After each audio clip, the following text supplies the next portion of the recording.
Well, it's a good evening in Brisbane, Queensland, Australia, and as saying to our radio audience, it's the last day of winter at 25 degrees, and of course, our friends in the UK are coming out of summer, going to head for autumn. Not too sure if they've got the same heat, but or the same temperatures, but we'll soon find out. As you know, right at the very top, I'm down under, so that she's up under. None other than Andrena, and our guest is in the middle. And I said, well, good morning to you. Hi, good morning, Jeffrey, and good morning to everybody that's listening to Dreaming the New Dream or listening on any of the replays. So today we are on the last day of August and it's pouring with rain here, and I think it's about 13 degrees. I've even got the fire on at the moment, so need I say any more? Anyway, it's my great pleasure to welcome Claire Donovan this morning, Shamanic medicine woman in Dorset. So welcome, Claire, and thank you for agreeing to be our guest this morning. Thank you for having me. Hello, everybody. Hello, great pleasure. So I have to say that I have been to the Merkabah retreat. I got taken by a friend and I went to the one of your drummings, and there wasn't many of us there, and it wasn't long after I had the accident, and I remember I laying on the floor and I was in agony. But we had a beautiful drumming with Steve Cloudsong, and it was a very magical evening. And I loved your space. I loved the retreat that you've got there. It's absolutely beautiful. It's on a ley line. It's got all sorts of magical things there.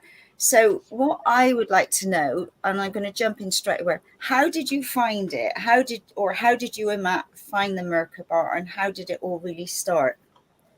Well, we bought the property right back in 2001, and I already had a house. I lived near Wimborne, and I saw this property advertised, and I really wanted some land. So it was in a little village called Winterbourne Houghton. I'd never heard of it. I knew Blandford, obviously, so we came over here. And the estate agent brought me up the drive, and I started to get tingly coming up the drive. And then we just stood literally in the outside patio of the house, and it was like a bolt just hit me. It was like, woof. And it was just like, oh my God, I'm home. This is it. I'm home. I have to live here. I have to live here. And I didn't go into the house. I didn't need to. I said, yeah, I want it. I want it. And it was going to auction, I think in about 6 or 7 weeks' time from that point. And I went home and we put our house on the market and we got a buyer. And then we lost the buyer, but the house was still going to auction. So we went through all the rigmaroles of going and buying it. And 20 minutes before it went to auction, the deal went through. I already had a house. The sale of it had fallen through. So we had to bridging loan to get this. But I just knew that I would be okay. I mean, after we bought it, it was 9/11 happened. Yeah. And of course, everyone thought it was going to be a global disaster and everything. And I remember watching the news and the sweat literally going down my back, thinking, wow. Oh my God. But as soon as it went through and I came over here, I just went out and I just led on the land. And it just felt so right. It just felt so right. And at that point, it wasn't until we actually had the key in our hand that I went into the house. I kind of knew what it was like from the estate agents. Yeah. I didn't care. It was just the land. And then me and Matt, years later, when it was locked down, I was doing yoga and things like that. I've always been shamanic, always. But I was doing yoga and I thought, this is a bit too clinical. I don't like these gym yoga. So I'm trained to be a yoga teacher. And I asked Matt, I said, Matt, do you think you could build me like a little something in the garden so I can just do some classes maybe out there? So this is our shed, which isn't a shed. And it just went to this like big building. And then we said, well, we could have people here. Let's make it a retreat. I really want to do that. And we really wanted to share the space because the land is so special. And when you've got something like that, you just want to share it. I just wanted everybody to come here and experience that feeling of the ancestors. It's so rich in, we've got hill forts there, all around us. And this, we put a crystal floor, when we built it, we put a crystal floor in. So I'm sat here on a crystal grid. And Matt, when he built the 4 pillars, he put crystals under the 4 pillars that it stands on. And we've got black tourmaline, clear, obviously to suck any negativity out of the room. Then we've got clear quartz to magnify everything. We've got amethyst to connect you to spirit and to relax you. And rose quartz to connect that beautiful heart energy. So when you lie in here, you literally feel the love coming up from the floor. And then we've got copper everywhere that when I play the gongs, they connect to the ley line, and it's literally like, it literally buzzes through you. So it's incredible. And then Matt has literally, and myself and another guy, a friend of ours, have literally built it ourselves with these bare hands from the ground up, basically. Well, if Matt wants to build me a shed similar to yours, I'd be very happy. Tell him. I think he's done with sheds. I'm sure. I'm sure. But yeah, he's just about to build a crystal cave here, which we're very, very excited about. And we're going to dig it into the land, into the hill at the top. We had to find the right place for it. So it's going into the hill, right into the land at the top. So it's by the fire pit. So it sees the moon in its cycle across the sky. So from the rising of the moon in the east, you can see it from that spot, and it goes right the way across until it sets in the west. Magic. So, yeah, I know it's a very magical place, and I know I came to a goddess day as well. That was really lovely. I can't remember, what was there, about 25 women there? No, there was 70. Oh, was it? Oh, right. It's just a bit off there. It's been a long life since then. And I know, you did all sorts there. There was healing, there was gonging, there was singing, there was chanting. And it was lovely. I so enjoyed it. And oh, there you are. Oh, God. Looks like I'm holding a lemon. I think it was some sort of rattle. It was, yeah. She gave us these little rattles, didn't she, Magdalena? Oh, yeah, that's right. Yeah, Magdalena. And yeah, because I went to something first in another wood not far where I can't remember what it's called now. And that's where I met Magdalena. There's something woods. Yeah, it's literally just over the hill. The 2 girls that run it are lovely. Yeah. Yeah, and then I met oh gosh, the other lady that does sound. I've forgotten her name a minute. And it was through her, she took me to yours. Diane, beautiful Diane George. Oh yeah, Diane, that's it. Yeah. And yeah, so I met some lovely ladies at your event. And what was I going to say about it? Yeah, for anybody that's never been, it's absolute magical space. You can just feel the energy when you go, and you just feel the love of the place. And it's like the land holds you in it completely in that energy. And I know, like with the drumming, the sound, it just, oh my God, I can't wait to do another drum in there, because that was just magical. I haven't done yoga there yet. But anyway, tell us about your shamanic work, because not everybody understands what a shamanic person does, or medicine woman. So I know you've said you've always been shamanic, but for people that don't really know what shamanic is, would you like to explain a little more? So the shamans, we are what we call the walkers between the worlds. So we work with spirit, very much with spirit and energy. So we see everything has an energy. The gongs have an energy. My pen has an energy. My drum has an energy. Everything is buzzing on an energetic level. And when you're if people project a negative energy towards you, then we see it manifest as something physical in your body. So from a healing perspective, from the shamanic medicine, we remove blockages from your energy systems in the body. So I might see on someone's heart space, I might see concrete blocks. I've seen swords. I've seen a stake on fire, all sorts of things. It'll manifest as something, and it's usually some sort of metaphor as to what's going on with the person. So we remove that, and we use the light from the soul star, and we bring that down, and we fill the space with light. We first of all clear it, we blow it into the fire, and then we fill that space with light. We then sew it up, not really, but sew it up. Yeah.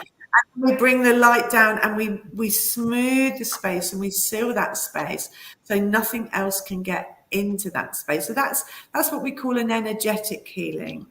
But when we start to heal, I go into my body and I step out. So I'll take myself, and my ego goes over and sits in the corner, and then we bring in our guides, and we actually bring in spirit. So it's a bit like trance mediumship, but not that you take over the whole face and things like that. So we'll bring the spirits into us, and it's through us that they work.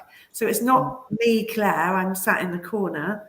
It's the spirits and the guides of myself, and maybe the person that I'm working on, that will come in and work with them. We work with animal guides, very much with animal spirits, and we work with the three worlds. So shamanically, we work with the lower world, and the lower world is where you would go to ask questions, things that you need answers for. So say I was going to work on somebody, I might go to the lower world just to have a journey with them and find out all about them. So in the lower world, we work with plants and we work with animal spirits. Now, animal spirits are just spirit in an animal form, but those animals represent different powers, different attributes, different strengths. So we use the strengths of the animals. So a lion brings in its own strength, whatever you see. So we'll journey to the lower world. We'll find our animal guide, or a new animal would appear, and it's all very significant. And then we will journey while the drum's beating. To that journey, we will sit and we'll talk to the animals, we'll find the answers and bring them back up, and maybe share them with the person, or it might be just for me personally. I can also go to the lower world for healing as well. Then we have the middle world, and the middle world is here and now. So that would be if I wanted to, I guess you might call it remote viewing. It's the same sort of thing. So I will connect to my guides, and they will take me somewhere in the here and now. Or if it's something I need to solve in the now, if I've got, say you've got a dispute with someone and you're feeling a little bit hurt, I can actually go and see what's going on with them and find out, come back. If I'm doing a house clearing, again, middle world, just to see what's there that day, there and then. Upper world is where we connect with our spirit guides. So our teachers in spirit are in the upper world. So I would visit the upper world for lessons to have the answer to spiritual questions, things of learning. That's where the halls of learning are for us as well. So we connect to the upper world for the learning, and to connect with our beautiful spirit guides. The angelic realms are all in the upper world. Upper world is quite architectural, whereas the lower world is very much plants, woodlands, water. The upper world is quite architectural. You'll always see some sort of building or some sort of structure when you get up there, and that's how you know where you are. You might walk through a street with beautiful temples, but there will always be some structure of some angelic structure. It's really quite amazing. So we work with those three worlds, and we have to go into that spirit world, step out of this world and go into the realms of spirit to be able to work. So that's why they call us the walkers between the worlds, because we're then suspended between the two dimensions, if you like. We also work with the elementals. That's a very big part of shamanism, is elementals, which I love. They're very naughty. They're very mischievous. They're not always good. They can be quite and bringing their own energy. I mean, I do a lot of work. I take my shamanic people out into the woods. I've always loved as a child being in the woods and being with the trees. And I've always talked to the stones and the trees, and just looking up at a tree and watching the sun come through the leaves. There's something so magical about the woodlands and all their seasons, all the seasons. I've always loved that. I've always loved being outside. We lived in town when I was a child, and I just longed for the countryside. I longed to live there. I hated where I lived right from the start. And I remember I used to lie in bed at night, and if I had to see the stars, and they were like my friends, and I just knew that I came from there, and that was my real family. I used to look at my earth family and think, oh, Mum and Dad, why am I doing this? It's really weird. And I never felt connected to them. Sorry, everybody. Sorry. They knew that. I just never felt it. But when I looked at the stars, and I could connect to the stars, and I could be outside and be on the land, and I felt like me. I really felt like me. And years later, I worked with a woman, and I worked, I guess you'd call it on a witchy level, maybe, or a wise woman. And it just all went click, click, click, click. And she said, why don't you're shamanic, why don't you train to be a shaman? So it was only recently that I actually just went through the training to get the certificate so that I could then be a shamanic practitioner or medicine woman, to be able to share that with people and bring that work. And it's such rewarding work. I absolutely love it. I love it, love it, love it. To be able to have someone come into my space who people are so traumatized at the moment. I think a lot of people are going through deep trauma. I think it's all coming up because we're obviously ascending to the next level. So all of the stuff has to come out in order for everyone to go on to the next ascension. So people are coming to me, and I'm able to take that out of them and send them away, remove blockages. Once you've had blockages removed, you'll go shoo, and you will just be able to go on your path. Things will come in, financial gain, partners, all sorts of things. I'm so excited you started. I'm not going to stop now. No, that's fine. Because we know excuse me, we know bits, about the shamanic way and shamans, and and I've done different things over the years. But it's always lovely, for you to share your way and how you do it now. So was that at our Goddess Day? Oh, that was so lovely. So lovely. We work with the goddesses. I work with the goddesses a lot. The Wheel of the Year. You can see them all behind me. We have a goddess for each season. It's very ancestral. Our ancestors would have worshipped the goddess. We're just coming into, I don't know if you can see the orange one over there behind me. That's Bamba. She's just about to come in, and she's the goddess of the harvest. And she brings in this beautiful Mother Earth energy. So the one before her, Kerr, which she's still here, she's the pregnant goddess. So she's pregnant with all the seeds that have been sown throughout the start of the year. She's pregnant with the abundance of the land. So she holds that. And you would go to her to ask her to bring in that abundance. And then Bamba comes in autumn equinox, my favorite. And she brings in that harvest, that celebration, that feasting, and the sharing. Harvest is all about sharing what we've brought into our homes. Harvest Festival, as pagans or shamans or witches, it was for bringing in the food to fill your larder for the cold, hard winter. But part of your abundance and your gratitude would be to share that with somebody in the village who was maybe on their own, or poorer families that didn't have so much. So you would lay a table for feasting and just bring in everybody that had helped you to bring in that harvest, or like I say, people that were less fortunate. And that's what it's about. So it's quite important at that time, at autumn equinox, to have a time of feasting for everyone to come to that ceremony or fire ceremony and bring something from their harvest, no matter what it is, whether it's a crystal, a stick, a stone. Oh, that's so nice.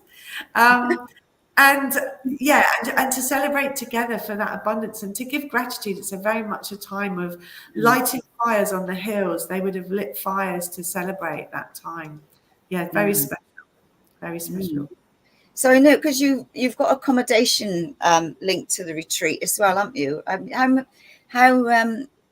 How many rooms, or if people are coming, how many can you hold?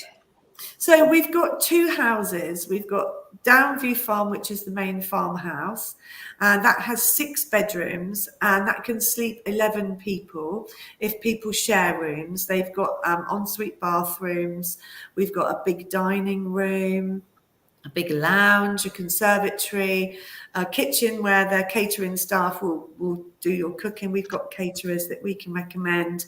Sometimes people bring their own chefs. And the Shala, we've got an indoor pool as well. It's a bit luxury. We're not down in the dirt. Even though I'm a shaman, I like a little bit of luxury. So we've got a heated indoor pool. We've got an infrared heated sauna. And we've got hot tubs as well. So there's 2 hot tubs, 2 saunas, and an indoor pool if you hire the whole space. And then we have Houghton Lodge. Now, we developed Houghton Lodge for guests with disabilities. That's what it was originally designed for. We've run them as holiday lets for the last sort of 20 years. And it's a beautiful open plan house, but it's got very subtle ramps. If you really look, you can see the ramp. So if someone was in a wheelchair, it's totally accessible without being obvious. And there's bathrooms that are wet rooms and things like that. That one's got 5 bedrooms, and that can sleep 10 people in there if sharing. Yeah. And that's got its own. Every house has a fire pit. So we've got 3 fire pits altogether. Shaman, love a bit of fire. So we've got the main one at the Merkabah retreat, which is here. And then we've got one in the back garden of Downview Farm. So when you're dining, you can open the doors and you can see the fire while you're eating if you wanted to do a ceremony like that. Then Houghton Lodge, Matt planted a woodland, a little tiny woodland, and we've got this gorgeous fire pit in the woodland, which again sees the moon rising. So that's quite a nice one for summer moon ceremonies, because the moon rising comes straight in on that fire pit. We've got goats which live in an ark, which my husband also built. It really is an ark. And then we've got sheep that we rescued as well, and we've got a horse and a lot of rescued chickens. So there's a lot of animal energy around here too, and a beautiful Frisian stallion called Kyla Enns, who is the most gorgeous soul. So he also lives here, but he's kind of retired now. But he's a very spiritual, our horse. So you kind of, when you hire the space for a retreat, you get both houses if you want. You can just hire one. Then you get the Shala, the fire pit. We've got bell tents for meditation. We've got a horse box, which is our beauty room. We've also got a couple of caravans, which you can also hire. We've got Betsy, who's really cute. And we've got the bitch, who's a bit posh. She's a bit like our trailer, so we call them Betsy and the bitch. And then we've got extra accommodation. A friend of mine runs a beautiful Airbnb across the road, 2 rooms there. And my friend next door's got a log cabin. Plenty of space. Perfect. Yeah. So if anybody was looking for a space to do any work or workshops or one-on-ones, I highly recommend the Merkabah. It is absolutely beautiful. It really is. So yeah. We do day retreats as well. You can just hire it for the day, and you can just hire it by the hour if you want to use this space that I'm in now. You can just hire it by the hour as well. We do that too. Yeah. So we've got a ceremony going on tonight, haven't we? Which I'm going to. The lovely Magdalena with drum and chant. We're having that in the Shala now because it's absolutely sodden outside. Yeah. So we're going to have it in the Shala with a cacao ceremony to start. And Magdalena writes her own songs, so it's be the most beautiful music and voice, which Andrena, you're going to love. And it's just a time it just brings a little bit of that childlike sort of elemental joy. I think it brings in the elementals when you sing together like that and you use the drum and you chant. I think it brings in all the elements of the land and the sky, and all of those spirits. It just feels so lovely. And to contain it in this space, we'll be boiling. We'll be like, yeah. We'll worry about that later. Oh gosh. Right. So how did, this is Matt's work. I was going to say, how did you and Matt meet? Because you've been together quite a while now, haven't you? I have known Matt because I'm 4 years older than Matt, and 4 years doesn't seem a lot, but when he was at school, I was in my sort of late teens, early 20s, and at that time I owned a hairdressing salon, and Matt used to come and have his hair cut after school by me. So I've known the family for years, Matt's family, Matt's brother. I've known Jamie for, 30, 40 years. So I used to go up to Matt's house quite a bit. Their house was near our school. So sometimes in our lunch hour, we would go back to Matt's house and hang out. So I've always known Matt, but he was always very much the little brother, and I never really thought much about him. And then when we started making the houses into holiday lets, I worked with Matt, who did the web. Oh, there he is, painting her. I worked with him because he's an artist, and he's also a graphic designer. So he started off to design my website for me. And we just fell in love with each other. It was just almost, I don't know, when you get with your person, and I'm quite, whereas Matt's really, and it was like being in his presence for me was like very calming. You can see how he's working there on the screen. He's very calm. He's very connected. I guess he's my grounding, and I'm his elevation, if you like. It's a good mix. But yeah, we just fell in love, and he went on holiday. I didn't, we kind of realized something was happening, and he went away, and we both really missed each other. When he came back, that was kind of it. And when he kissed me, I really saw stars. It was like, and then don't do that very often. Yeah, no. Well, we've been together a while now. But yeah, and it just, that was it. Once we'd sort of kind of stepped over that friend threshold, that was it. And within 3 or 4 months, we were living together, and we've never talked about it yet, have we? He's here, he's in the background. Yeah, I know he's there. We've still not ever talked about living together. I found a house in the village away from here, and I walked in the door and I said, yeah, have it, thank you. There's a dear little cottage, and he hadn't even seen it. I said, we've got a house. I thought it was a house. And we just moved in, and it's lovely. It's our little home. We don't live here, obviously, because this is our business. And yeah, that's it. And we got married 7 years ago, and we had look, there's the stone circle. That's the Valley of the Stones. Is it? Oh. Well, I'm definitely going to go there then. Yeah, that's Lionsgate. That was on the Lionsgate tour. We went down, and Matt was playing with his drone, and I got bored of him playing with his drone, so I just got on with it. And then, so that was, he just naturally filmed it, which was really lovely. And it from that point, so many things happened to me.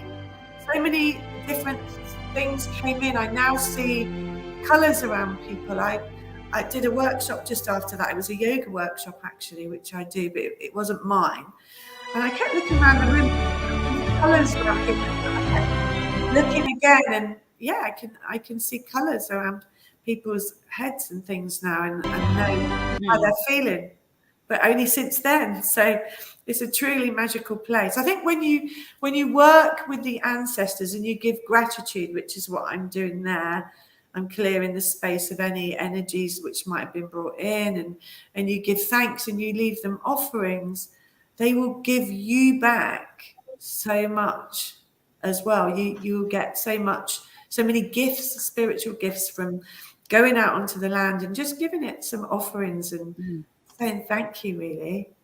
And that's what that was all about. And it was another horrible day, but it was misty. It was misty. So it was really, really atmospheric. It was amazing. I think your drone got wet, didn't it? But it was incredible. And there's my dogs as well. I always take the dogs with me.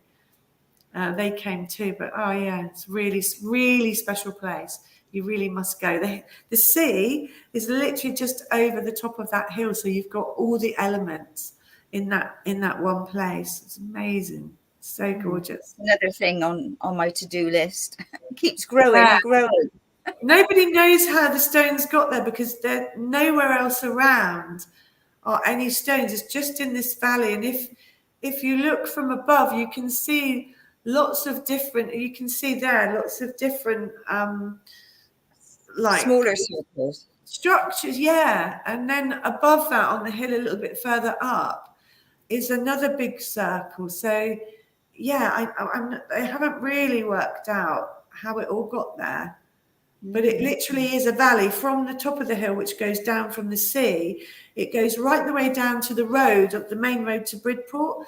And there's a little stone circle. I don't know if you've seen it there. As you come over the hill from Dorchester, by the side of the road, it's so sad. There's this big old oak tree, and around the oak tree are these standing stones, about 6 foot high, a little tiny circle. And it's from there that it goes directly back to the Valley of the Stones. So there must have been something really all the way through or something. You can feel it when you're right. What else was I going to ask you? So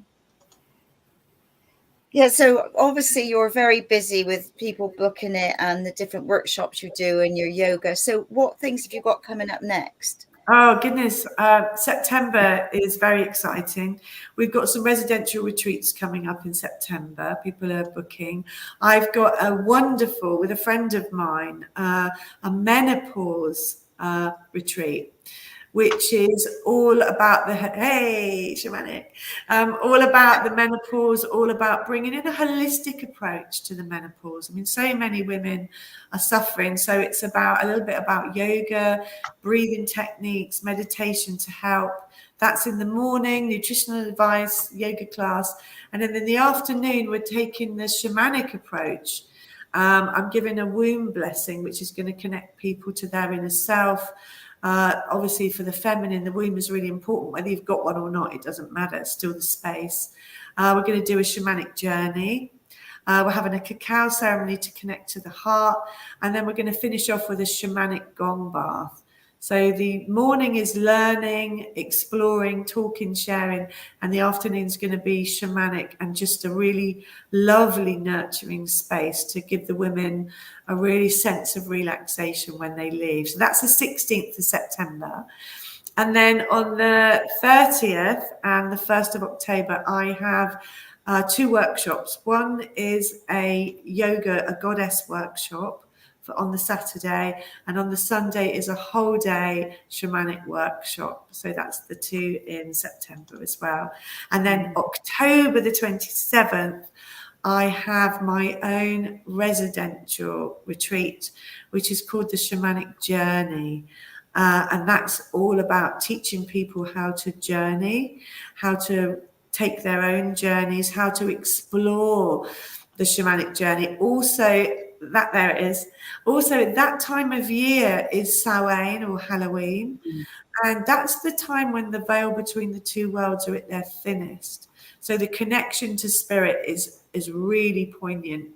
And it's a time to worship the ancestors and give gratitude to our ancestors. And obviously you've heard of Day of the Dead. Same sort of thing. Our Samhain, Halloween is like Day of the Dead. So I'm bringing in for one of the evenings, because we're going to be connecting to spirit shamanically. But for one evening, I wanted people to experience connecting to spirit, actual spirit, through a medium. So they're going to have a demonstration and a connection, and messages are going to come through from their family, ancestors, actually through a medium. So they'll see the two sides of working with spirit. And also they can have readings on that evening. So it's going to be a really lovely day, all about the ancestors. We bring photographs in of our ancestors. We make an altar. we give thanks and gratitude. It's really quite beautiful. Cacao ceremony. And then the last day is all about going out onto the land, to the stone circles and connecting to the ancestors. Lots of relaxation, lots of bringing in that beautiful energy. It's about, someone said to me, what would it be for you? And I said, I think it would be me about 10 years ago when I wanted to find my tribe, and I wanted to be with a group of people that I felt I belonged to. You know, when you've got friends that kind of don't get you and they think you're a bit weird, but when you're with your tribe, it's great because you can relax, you can be you can use your voice. I can chant, I can drum. No one thinks it's weird. And it's going to be that sort of space where we're going to all bring like-minded people together that feel drawn to the land, that feel drawn to exploring the shamanic way, really. And that's needed more now than ever, more important, isn't it? Yeah. Yes, it is. It is. And I think people are very interested in the shamanic way. So it's a lovely introduction to shamanism, a lovely start for people who know nothing about it, or for people who know lots about it. It's for everyone, you know. It doesn't matter what stage you're at. It will suit everybody. It will be very nurturing. So have you got some plans to do shamanic trainings after you've done the introduction? Yeah, I have a teacher that I went to for my shamanic training, and haven't been called for that yet. I'm starting off with teaching the journey because I'm very passionate about the shamanic journey and I really love it. And I'm happy with doing my one-to-one work at the moment. But maybe that's something that I will do in the future is to teach shame. I mean, I've been taught the Munai key rites, which is a lovely, they're the rites that have been passed down through the ancestors, through the shamanic line from the North American Indians point of view. And we get the Star Keepers Rite, which connects you to the star people, the Day Keepers Rite, which is all about building altars, the Healers Rite. There's lots of them, the Bands of Power, but I am trained to do that. So I think next year maybe I will start to do some teaching. And tell us about your crystal cave that you're building. How's that coming into being? Oh, well, obviously I work a lot with crystals and the land, and how did we decide to build a crystal cave? Do you know what? I don't know. Maybe it wasn't from us. It's almost like we woke up one day and we're like, we need to build a crystal cave. Let's do it. Let's build a crystal cave so that people can come. Oh, God, I'm cold. Hello. So people can come, and we're going to make it quite intimate space. So it'll be big enough for 2 beds to lie in the space. So people can just lie there, listen to soft music, and just connect with these beautiful beings, these beautiful energetic beings from deep within our earth that are thousands, millions of years old, that have come from deep inside the earth when it was created. And we're privileged enough to have over a ton of these things, these beautiful beings. And they'll surround the walls of the cave. They'll be everywhere in the floor. And it'll be very softly lit with natural light, like candles, no electricity, a wood burner, bringing in the fire energy, bringing in the earth. We'll have a light from the ceiling to bring in the energy of the stars and the sky. So all the elements will be there. And it's just going to be so powerful to either just sit, or for me to be able to sometimes bring in a shamanic healing into that cave if I feel it's needed.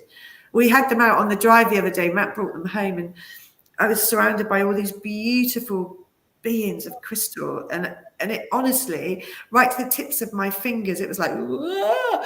You know, they were so powerful. So I'm just so excited. Matt, why are you sat there? You need to be on your digger. Get going, please, mate. Get going. Stop. We found a space where we're going to do it, and we're going right into the earth, right deep into the earth. So you'll be surrounded by that beautiful Mother Earth, ancestral, elemental energy, right deep down, but then bringing these beautiful crystals back almost to their homely environment, because they're used to being in the earth, but then also connect them through the roof to the sky as well. So this would be very powerful. So have you got an estimated time that you'd like it ready by? Yeah, next week. Tomorrow. I don't know. We've got to wait. We've got retreats in September. So we can't go digging up the land when people are going to be here working and hiring the space.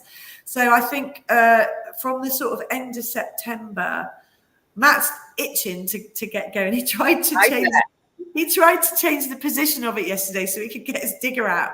And I said, no, it needs to be there. It needs to be there. So yeah, we have to wait to the end of September. So hopefully October, November time, but it will definitely be open for our second birthday on the 8th of January, when we always have a weekend of celebration. So we have a big festival on the 8th of January for 2 days, and we'll be definitely opening the Crystal Cave then. Amazing. And it's good that you've got them out now with this blue full moon energy and the rains to cleanse them, eh? I know, exactly. Oh, don't worry, they're out on every full moon. Yeah, they're really powered up. It's amazing. Very exciting. I see you riding there, Matt. There is Matt still there, or I mean, you're just winding him up? No. I just wanted to make sure that I'm looking after the male here. I mean, you know. Yeah, you are. There's a lot of goddess energy going here, and Matt needs a bit of male stuff here. So obviously, you learnt the 4 words, and those 4 words were "I do," "yes, dare." So you follow his instructions then, or what? What was that? Do you follow his instructions after you learnt the words "I do," "yes, dare"? Yeah. We just needed a bit of balance in our conversation here today. Do I do as I'm told, Matt? Of course you do. But Matt's really lovely. Matt, you know, he doesn't let me get away with it. I do get told sit down, no, occasionally. But he's calm down. I calm down. But he's just so clever. I mean, I'm very, very lucky. He's really clever, really talented. Not only is he a talented artist, but he's also now a talented builder. He can build Shalas and crystal caves. So I mean, you really enjoy the planning, don't you? You really. It's just the creativity. It's the creativity, like it says. Sorry, this place. He can come on screen, you know. Bring him in. See you now. Come here. I'm going flat on the floor. He's let down. Let's see the difference. Yeah. Say no more. Hi, Matt. Hiya. This place has just changed so many people's lives. It's been incredible. And that's what it's all about, isn't it? Being change makers. Yeah. And I don't know, why did we build it? It was this shed. I don't know. It's like the Crystal Cave, like you said. What I don't remember sitting down with you and planning it. Do you? We just kind of woke up one morning and it was literally like that. We're like, build a Crystal Cave. Yeah, let's do it. And then Matt did. That's what he built. Yeah, and then Matt did some work. He works for a company, a crystal company. And Matt did some work for them, and they said, well, "That's it. Their illustrations." Well, you tell them. Well, I did some illustrations, and then the company, the chap who owns it, has become a really good friend, and so we sort of like hit off ideas and stuff, and said, "I'll do you a deal," and I've got a opportunity to get all these crystals, and so I did these illustrations, and then we had a huge shipment of crystals arrive. I was like, great, we've just got to do it, haven't we? It's from a family-run mine in South America, so we know that they're ethically sourced, so we're quite happy about that. And they said to Matt, you do the artwork, we know that you want to do your crystal cave. We didn't have any crystals. We didn't have a clue where we were going to get them. And then he said, we really are very excited about this and we'd like to be involved. So Matt got paid in crystals, and I'm very lucky that Matt got paid in crystals. So that it's going to be the largest in the UK. The Crystal Cave is largest in the UK. Oh. Really? Yeah. Wow. So it's not built yet. I'd say that. The amount of crystals. The amount of crystals. Of course, yeah. But it's really exciting. So we've just got to get it right, to position it right, and so I'm drawing it all in my head at the moment. I'm planning it all out in my head, and then we just go and do it. I let Matt do the plan, and then we have a little argument because I don't maybe like something he's done. I go, no, we're not having that, and then we calm down, and then we sort it out, don't we? Usually ends up how I want. Well, I can't argue too much with the creator because he's the artistic side of the partnership. I need to tell you about the trees in the Shala here as well. If you look at the picture of the Shala with the trees that are alight, by the doors we've got these trees, and they were from the very first bouquet that Matt gave me when we were together. And we planted them on the land here, and they grew into 2 beautiful curly willow trees. And we asked the trees when we built the Shala if we could have some branches, and we were allowed to take 2 branches, and they're in the Shala here. So I know they're beautiful. I love those trees. Are they? Have you got them on any of the pictures? Yeah, there sent was to one, but it's all lit up. He showed it just now with the mats out, and but can you see the trees in there? Yeah, you can. Oh, can you? So it brings the outside inside, doesn't it? It's like the outside. Yeah, it brings the outside. Yeah, there they are. Over there. Oh, the back, yeah. But see the You've got some. Yeah. With the fairy lights. No, not the fairy lights. You've got some other ones in the corners, haven't you? Must be up this end then. Oh, they're just little bush trees, but no, you probably can't see the trees themselves in that photograph. But where the fairy lights are, they're wrapped around the trees. Yeah, there you go. There you go. They're wrapped around the trees, and the trees are in the corner, leading the inside out. So it's sort of connecting to the outside world, really. And they're curly willow. Yeah, there you go. From a bouquet of flowers. From a bouquet of flowers. Yeah. How romantic is that? I know. That kind of brings the love element into it, Yeah, because you've got a lovely deck there, haven't you? And you've got compost toilets. You've got a couple of compost toilets as well, haven't you? Yeah, we've got compost toilets, decking out there with a little pond that, again, Matt built. So you can hear the waterfall going. We've got like a water feature. And that's nice when I'm running, if I've done a yoga class, and afterwards with Shavasana, you can hear the water and it's all quiet, and you can connect to that water element, which is really lovely. We've certainly got a lot of water element here today, more than enough.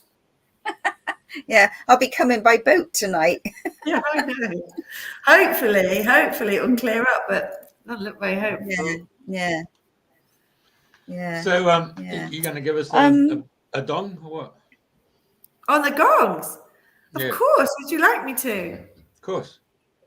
That would be lovely. I'll introduce you. Let me give you a little session. Okay. Close your eyes. Have you ever been to the... Oh, 1 second. Yeah, go on. All right, look at that. Have you ever been to the Goddess Festival in Glastonbury when all the goddesses arrive from all around the planet for the festival? Do you know I haven't, because every time I've missed it. But my teacher, who I've learned all of the goddess lessons from, she goes every year, and something's happened every year, and I've never made it. So next year I have to go. I always go to the temple. Tell us what the gongs are. Which one's who and who's? Okay, so this is Michael. So he's been made. He's literally a one-off, and he's got his own frequency. So he's quite deep.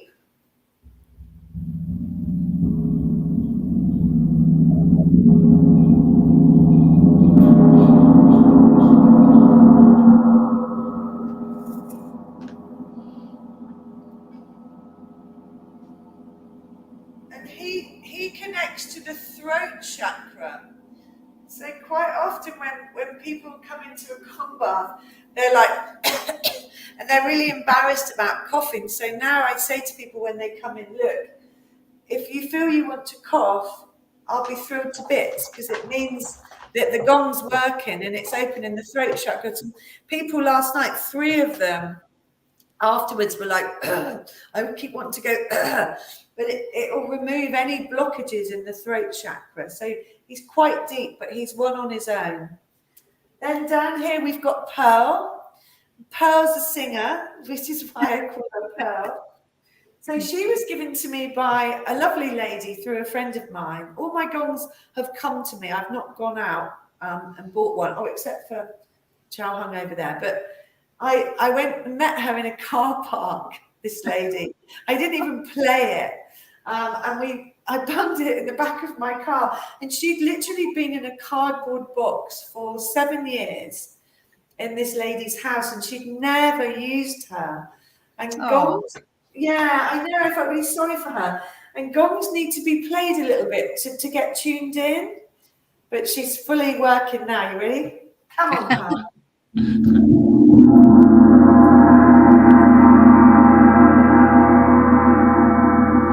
So she's got that lovely, when she plays with him, they start to connect to each other, and they start to, you'll play one. Can you hear? They're almost like talking to each other. And then these are starting to wake up too. And even like tonight, I'll leave them uncovered. And when we're drumming and singing, when you stop, do you remember when we had the drum circle? They'll be singing. It's incredible. Yeah. That's Pearl, that's Michael. He's named after the lovely guy who I got him from, who was in a wheelchair. He gifted him to me, and very sadly, he died this week. So he's really, really special. Yeah, he just arrived on my doorstep as well, as did Pearl. These two, the full moon and the new moon, these were given to me by my lovely friend Scania Price, and they were her gongs and Venus, and she'd had them at her house for a while, and she said, I'm just not playing them. Would you like them? I was like, yeah. So I love the moons anyway. So it was just great to be connected to the moon. So here you've got the new moon and the full moon. See, the full moon's quite a bit deeper. Wow. And they're actually tuned into the frequency of the moon, because everything runs by sound. So they're actually tuned into the frequency of the moon. So when I play them on a full moon, like last night, buzzing.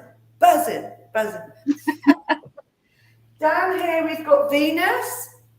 Venus is great. I use my gongs in my shamanic healing as well, because of their ability to remove blocks and things like that, and also to heal the body, because everything vibrates. So within our bodies, we're mostly water, and on the top of our head, the vagus nerve is like a net which goes down through our inner ear, which has water, obviously, and then it goes down through the stomach, and from the stomach it connects to every organ in the body, every major organ. So by the gongs connecting to the water in the inner ear, and then they activate the vagus nerve, which goes into the stomach, all of that vibration is going out to all the major organs in the body. Also, the cells in the body are starting to vibrate. So it's amazing for cancer patients. Anybody that's got a cellular disease, it's incredible. Fibromyalgia, arthritis, anything like that. With those cells vibrating, it's just amazing, the healing that's coming through. That's physical. Mentally, the gongs will connect to your higher self, your spirit. So the physical body is led on the ground and the gongs are doing their stuff. Your spiritual side, your higher self, your subconscious will just go, whoosh, you're gone. You're taken away to different realms entirely. People see faces. It actually clears Akashic records as well. It can go right back through different lifetimes and remove blocks from those different lifetimes as well. So sometimes people say to me, but I saw these faces, and then I saw people dressed in strange clothes, or the images will come through. They like fly through. It's like being hypnotized, where you're here, but you're not really here. So it clears the mind as well. It's great for anxiety, great for healing, and it really gives a sense of calm. And people with insomnia, it's really amazing for insomniacs, because after a gong bath, you just sleep so well. And the healing lasts for 3 days afterwards. And because I'm shamanic, I put my shamanic energy through the gong. So that's carried out on the gong. So I'm portraying that shamanic healing as well. And I'm always driven by my voice to chant when I'm playing the gongs as well. So it's not just the gongs, there'll be me, I'll be chanting or singing, or a bit like you would know, Andrena, I'll be using just a tone. I'm not trained like you in I don't know the tones, but I'll be driven to just use a part of my voice, or just a note when I'm healing. Anyway, Venus, sorry. Venus, I use a lot for feminine healing. She's the planet of love as well. And if somebody's going through a bad time, or just, breakages of the heart, that sort of thing, she's tricky. Sometimes she'll play really nicely, and sometimes she is a real bitch. So here she is. Play nicely.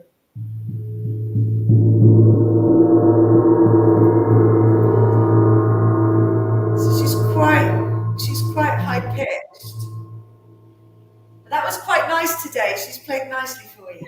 And then we've got Chow Hum. Now, I went to a festival and I'd wanted a winged gong for ages, but nobody I knew had one. So I thought, oh, well, one will come to me. I know it will come.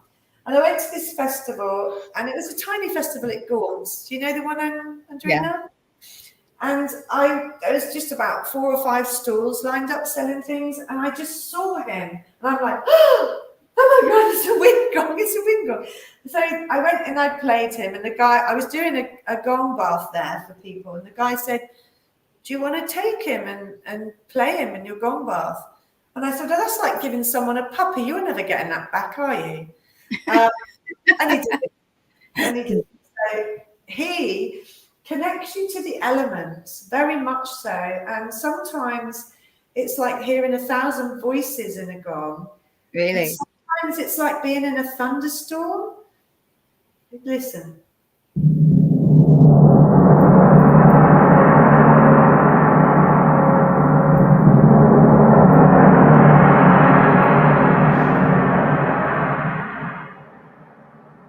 I can feel that going all up and down me. So when you play them all together, so if you've got hip